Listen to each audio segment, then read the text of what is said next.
Since our story last night on the alleged exploitation of dozens of migrants living in a single house, immigration officials have begun investigating 4 more Auckland properties housing dozens more migrants. The minister says it's almost certainly human trafficking.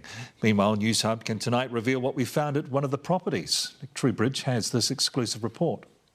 Gloomy night in Papakura, we come across at least 20 more migrants shoved into a grotty, run-down 3-bedroom home.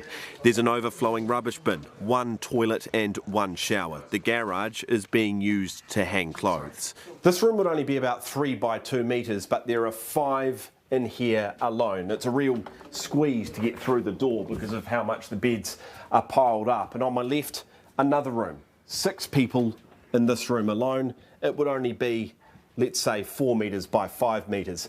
And as we come through here, the bathroom, there's only 1 in the entire house. We're told there's a line to use it every morning.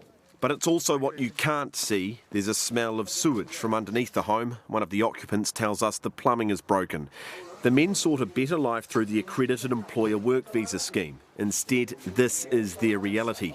They've turned to Union Network of Migrants President Mandeep Bella for help. Workers are waiting to receive work and be paid because they are ready, willing and able to do that work. They hold licenses to be able to work as drivers. But this employer seems to be not providing that work and asking them to just wait. Back in Papakura, the fridge is nearly empty and food is being prepared on the floor as dozens of men cook on a single stove.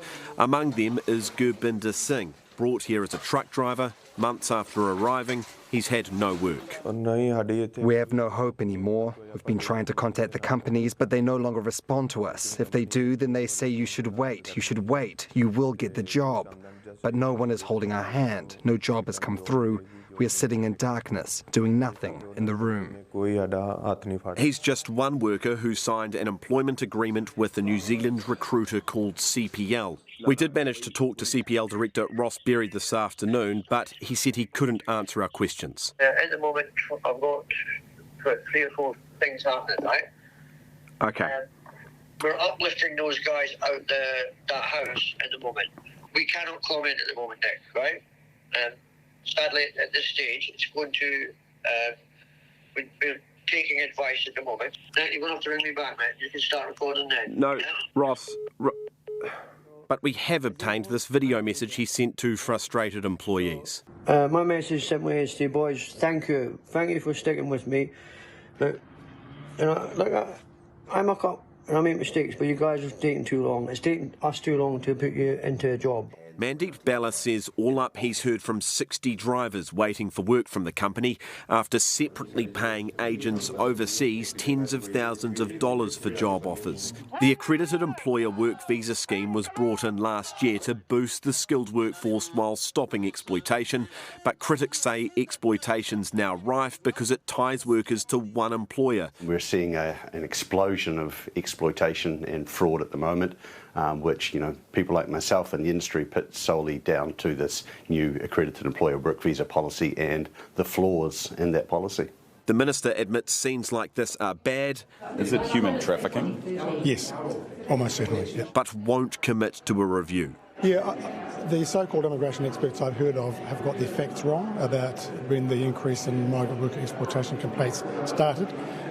There is no relationship between that visa or any visa and the increase in migrant worker exploitation complaints.